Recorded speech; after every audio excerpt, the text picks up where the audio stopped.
Welcome to our YouTube channel, Skyman, the tallest man in Black Africa. According to the Kenyan Constitution, a member of the National Assembly, supported by a third of the members, can move a motion in Parliament and impeach the President on the following ground. Number 1, gross violation of the Constitution. Number 2, committing a crime under national or international laws.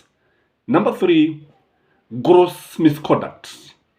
After this is done, 2/3 of the members must support this motion for it to go through, and the Speaker of the National Assembly then forward the motion to the Senate.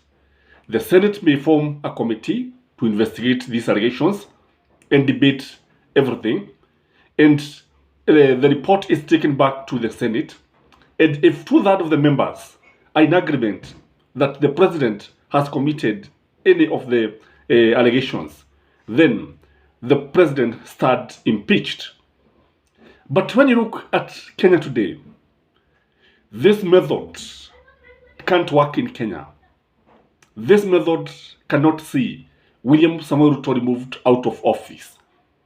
The only way that the President can be removed from office is through maandamano. The only person who can remove people, who can remove the president from power, yule mtu ambaye anaweza kuongoza watu katika maandamano until William Samoei Ruto resigns, is Raila Amolo Odinga. Sioni mtu mwingine, napoangalia sioni mtu mwingine ambaye anaweza kuwaleta watu pamoja na kumfanya rais angatuke katika mamlaka. And that is the only way that power can revert to the people. That is the only way that all powers can go back to the people, because as per the Constitution, all powers belongs to the people, and the National Assembly and even the President and other elected leaders act through delegated powers. Kwa hivyo kile ambacho tunaona katika nchi hii, kunayo mambo ambayo kulingana nami faa kuwa rais anafaa kungatuka. Because if you ask me, in a developed democracy, the things that are happening in Kenya, the president is supposed to have resigned.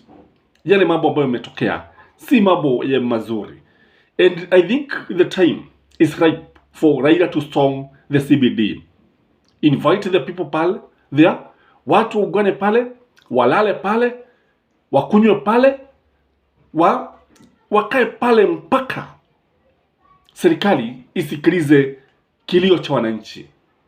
Kwa sababu unapoangalia serikali ya William Samoei Ruto ni serikali ambayo haijali maslahi ya mwananchi wa kawaida. Ni serikali ambayo kusema ukweli is not fitting the bill, is not doing what is expected of it. And on what ground should the president be removed from office? Because if you ask me, the president has failed completely. If you ask me, Kenya Kwanza government has failed the nation. And how has it failed? I want us to look at just 5 things that clearly indicates that William Samoei Ruto's government or Ruto's administration has failed the Republic of Kenya, has failed the people of Kenya. Number 1, the executive has sabotaged the county governments. For almost 5 months now, the people, the county government, have not received any funding, any money from the national government. Yet, the national government is collecting tax. The national government is getting loans. The national government is getting grants, but it is not sharing with the county government. None other than the chairperson of the Council of Governors, Anne Mbubu, she of KENYAN, led the governors, is saying that they are going to shut down the county governments. In fact, she gave an ultimatum of 14 days. Kwa baada ya siku 14 za makataa, kile ambacho tunatarajia ni kwamba kutakuwa na maandamano makubwa sana. Because you see, there's no way that you can shut down the county governments. Because shutting down the county government is gross violation of the Constitution. Shutting down the county government is gross misconduct on the part of the executive. Failure to remit money to the county government is gross misconduct of the constitution, is violation of the constitution, because the county government derives their powers and functions from the constitution, and the national government has no choice other than give and submit and remit all the money that should be remitted to the county governments. So what we are saying, when you look at the civil servant or when you look at the functions of the county governments, look at the delegated functions like the health ministry. You see, there are no drugs in hospitals, doctors are on strike, civil servants in the county government have not been paid. So this one alone is gross violation of the constitution. And that is why I strongly believe that Raila Amolo Odinga, because there is no way Parliament or the Senate can impeach the president, because it has been captured by the executive, because kama unaona Senate itself is destroying the county government.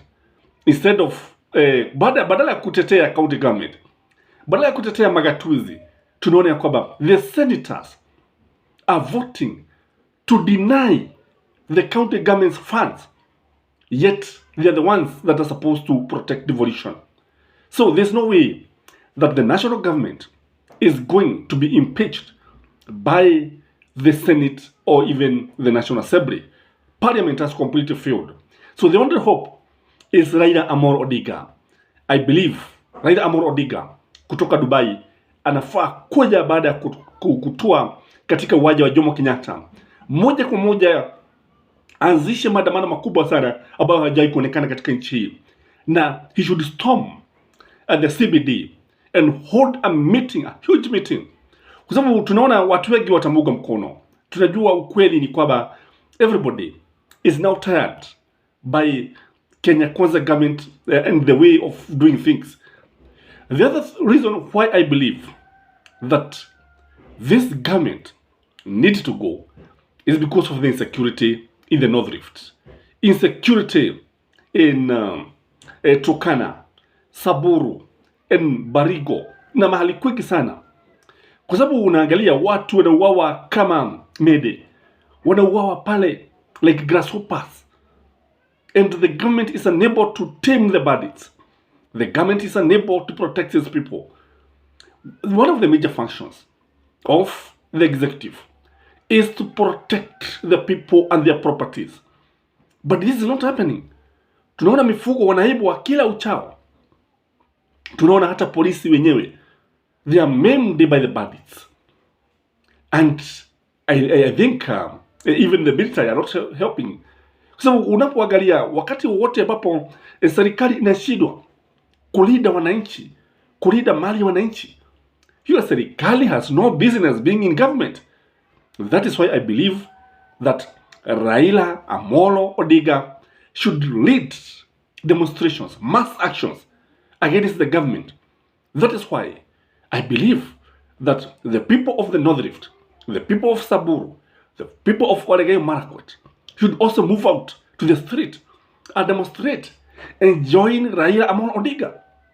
That's why also I believe that the governors, the county governments should join Raila Amolo Odinga and demonstrate against the government, because the government has failed. The third reason why I believe that this government needs to be impeached is because of the church massacre. We have seen now almost, I think, 100 bodies being exhumed after this man, Paul Mackenzie, the pastor who came from, I don't know, from hell, and decided to starve his followers to death in the name of meeting Jesus. And this was happening as the government continued fighting Azimio in the street. This was happening wakati ambapo macho yote yalikuwa yanaelekea kwa Raila Amolo Odinga. Little did they know that Kenyans were dying. There was a massacre in Kilifi. Any government, any leader should associated with this, people like Comey, the Inspector General, people like President William Samoei Ruto need to resign, need to move out of office because of these kind of things. Because this is, I believe if it was a country like maybe UK or Germany, the Vice Chancellor of Germany or the Prime Minister of United Kingdom could have resigned. But you see, the president is also to blame because this one tells you that he doesn't really know what is happening in the country. It tells you that even the intelligence have failed. It tells you the security guys, there is a lot to be desired. And this one is also failure to protect the citizen. If the president cannot protect the citizen, then why is he in office? Because I believe he sought to protect the people and the constitution and the properties.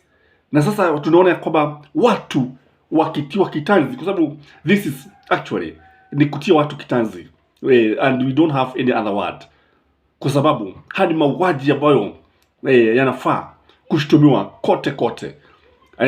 Kenya is now gaining headlines. It is getting headlines all over the world kwamba kutokana na haya maafa, hivi vifo ambavyo havijai kuonekana, the massacre is on another level, and this one calls for resignation of the government. The other reason why I believe this government need to go is because of the high cost of living. Kenyans are hurting. Everybody is crying. Hakuna mahali ambapo tunaweza kusema kwamba serikali imefaulu, kwa sababu unapoangalia tunaona watu wakifa, wakilala njaa, tuna mifugo wakifa kutokana na ukosefu wa lishe. Tunaona ya kwamba bei ya stima, gharama ya stima inapanda kila uchao. Tunaona bei ya chakula inapanda kila uchao, bei ya unga, bei ya nini. Indeed, Kenyans are crying. Indeed, Kenyans are stand out to be a beggar. Kwamba unapoangalia Gachagua, kila wakati unamuona going to the diplomats to beg. You have seen the president begging. This one tells you that the government is unable to lead this nation, is unable to lead its people. And when the government is unable to lead the people, what do? You resign. That is what should happen. The other reason why I believe that William Samoei Ruto has violated the constitution is the way he appointed the chief administrative secretaries, is the way he created an office of the prime cabinet secretary. This was an illegal undertaking, and the lawyers knows very well, and the courts interpreted this, and even the National Assembly refused to vet them because they know it was unconstitutional. So isn't this the violation of the constitution? Is it not the time to impeach William Samoei Ruto? Is it not the time for this government to go? Is it not the time for Raila Odinga to move back to the street and mobilize supporters who have so much willing, so much ready to assist to bring the necessary changes in this country? Kwamba Raila Odinga, when you look at it, utaona kwamba mambo yanajileta yenyewe.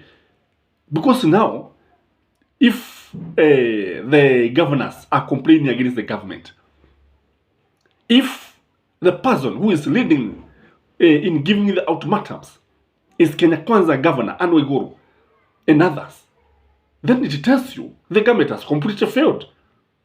So to avoid the government from collapsing, to avoid finding ourselves in a state of helplessness, it is high time that Azimio should claim its victory. Because if the servers will not be opened, and if the servers are opened and it is found that Raila Odinga won the elections, then this government should go on that day. Because I believe that something is going to happen in this country. I believe that the government that we have in place is not equal to the task. The task ahead is so huge to an extent that the government is unable to confront the challenges that are here. I don't know what you think, but that is my take. And I believe where you are, you can see other reasons why you believe that William Samoei Ruto needs to go, because what we are seeing is a situation that is man-made. The current situation that we are talking about is man-made. I told you that the government is not broke. I told you there's a lot of money in the treasury. I told you what there is that hawa watu wanataka kujilibikizia mali, watu wanataka kumlaumu Uhuru Muigai Kenyatta, and we know that the country, the economy is in good state, but the problem now ni kwamba wanataka kujilibikizia, kuiba ile mali yote ili Wakenya wazidi kulalamika. Hadi maoni ya Gachie Skyman TV, the tallest man Black Africa. Kindly take this 1 minute, like this video, comment, and please may you have a blessed evening. Till next time, bye bye.